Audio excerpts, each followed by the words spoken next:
Les 3 à 6 prochains mois risquent d'être vraiment exceptionnels pour les crypto-monnaies. Et il y a de très grandes chances qu'on ait vu les points les plus bas pendant la grosse panique début avril sur Bitcoin et les cryptos. Je vais t'expliquer pourquoi dans cette vidéo. Donc le premier élément, c'est que on voit des rentrées d'argent positives qui sont de retour sur les ETF de Bitcoin. Hier, le 21 avril, c'était la première journée depuis bien longtemps où on a vu des inflows à hauteur de 380 millions de dollars sur Bitcoin. En plus de ça, le dollar continue à s'enfoncer. Donc, juste pour te donner un ordre d'idée, 1 euro aujourd'hui se trade à 1,15 dollars. C'est des niveaux qui n'ont pas été vus depuis 2021 sur le dollar. Et du coup, à chaque fois que le dollar baisse, du coup, les actifs risqués comme les crypto-monnaies ont tendance à monter puisqu'en fait, ils sont tradés contre le dollar. Troisième élément, c'est que Trump veut absolument que Powell, le président de la Réserve fédérale américaine, baisse les taux d'intérêt. Il a même menacé de le virer s'il le faisait pas. Je me suis un petit peu renseigné sur le sujet, du coup Trump n'a pas le pouvoir de virer Jérôme Powell. Par contre, il peut lui mettre la pression jusqu'au bout.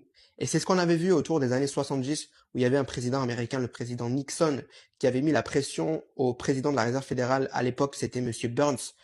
Du coup, il lui avait demandé de baisser les taux d'intérêt, il lui avait mis la pression en l'appelant, en le convoquant dans son bureau, et au final, Monsieur Burns avait fini par céder à la pression et baisser les taux d'intérêt. Donc c'est ce que je pense qui va se passer, puisque Powell reste très restrictif sur sa politique monétaire. Il pense que la guerre commerciale va provoquer des pics d'inflation, donc il ne veut pour l'instant pas baisser les taux d'intérêt, il veut pas écouter Trump.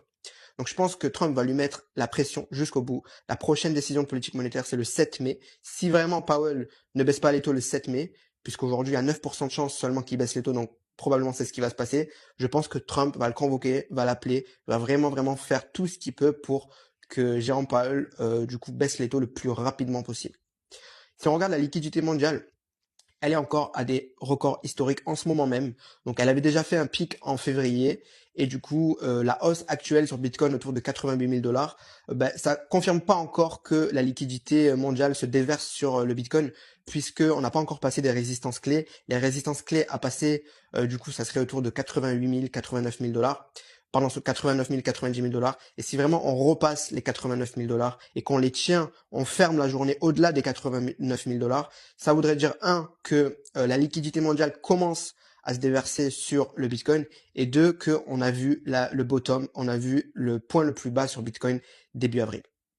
Donc voilà, je pense qu'il faut attendre de confirmer ces cassages de résistance et bien sûr de suivre les actualités sur la politique monétaire qui bloque le marché et la guerre commerciale. Donc je te recommande de rejoindre mon canal Telegram 100% gratuit où je te fais des messages vocaux tous les jours pour t'informer vis-à-vis de l'actualité crypto et surtout je te donne mes conseils d'investisseurs crypto depuis 2018 100% gratuit. Il y a plus de 4200 personnes dans le groupe, je te recommande de rejoindre et je te dis à bientôt.